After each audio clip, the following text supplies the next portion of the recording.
Today we're going to look at grassland management. So the first thing to think about when we're looking at grassland management is the growth habit of grass. So obviously in the wintertime there's very little grass growth, and as we come into spring, March, April, May, it's when we get the biggest flush of grass.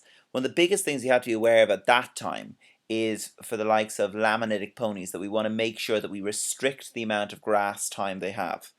June is typically when we would be making hay, when the grass growth is at its peak, and then the second cut will be July, August.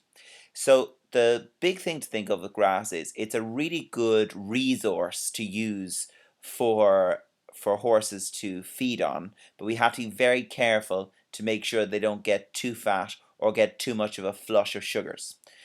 The variety of grasses in your sward are really important, and older swards are much better in general because they've got a greater variety of food. And sometimes at different times of the year you'll have to supply supplemental fodder, or if your land is deficient in some kind of a vitamin or a mineral. So when you're thinking about grazing land, you've got to think of it in a few different ways. So the first is the acreage. If you've got more than one horse, an acre per horse is ideal. If you have one horse on its own, which you shouldn't have because horses are herd animals, you'll need more than that to supply enough turnout over the year. We have to think about how horses graze and their eating habits. They're wasteful grazers, so they're very picky about what they eat. And if they trample down grass or manure on it, they won't eat the grass. So we have to think about dividing fields to allow maintenance periods for us to look after the grass growth and to limit damage, particularly at the wet times of the year. During grazing periods, you want to make sure that you remove droppings to reduce worms and to make sure that the grass is something that the horses want to eat.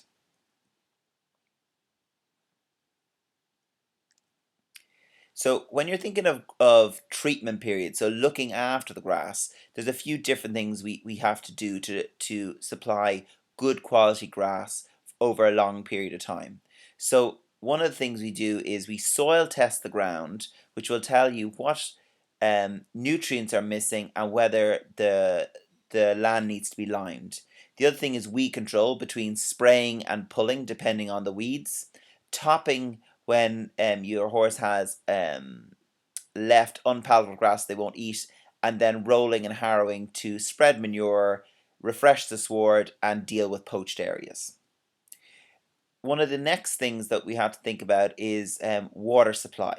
So if your land is close to your house or close to a yard, obviously you will have the possibility of a piped water supply like an automatic drinker, or being able to fill water using a hose pipe or whatever. And that's probably the most common way of watering horses these days.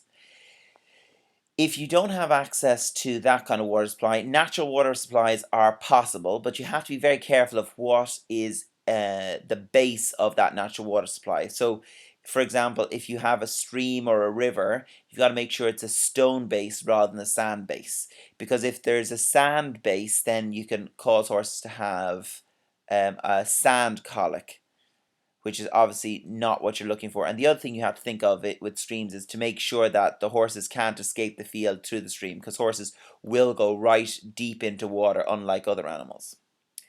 Next thing we're going to look at is poisonous plants. So there's a number of different poisonous plants, and you have to think about the setting of your field, of your grazing, as to what poisonous plants are common. So obviously, trees, you have to be thinking about trees and hedging. So one poisonous plant is privet and the other is laburnum. Then you've got oak trees and yew trees. So yew trees are uncommon in grazing land. They're usually found close to graveyards or cultivated gardens.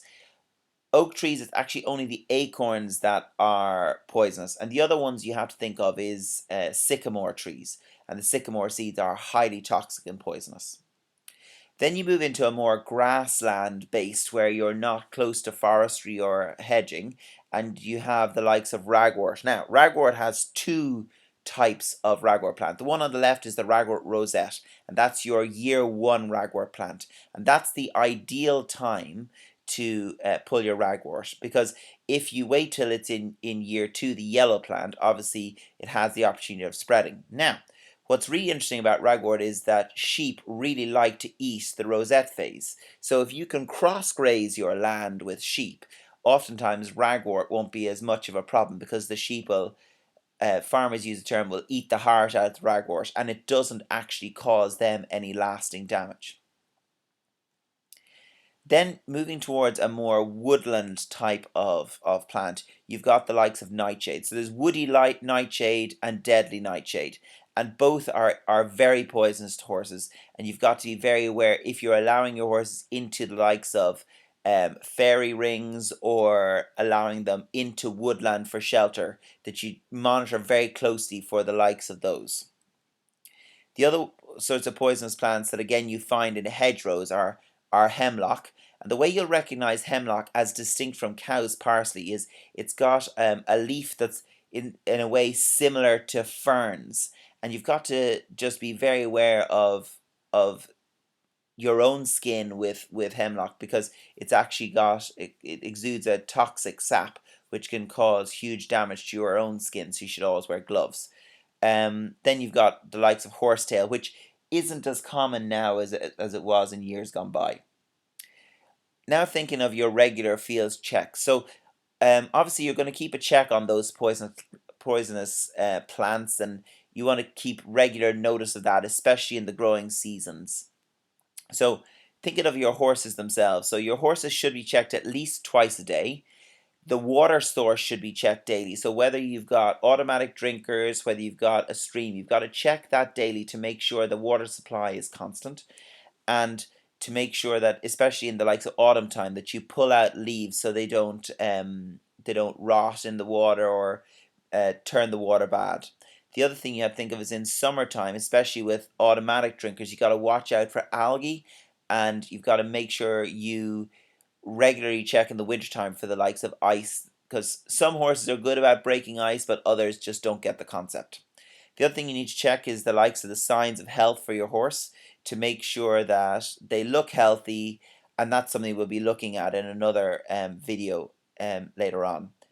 The other thing you need to check is your fences and gates, and especially if you're by the road, you need to make sure that the gates are maintained secure and the people aren't throwing rubbish into the field.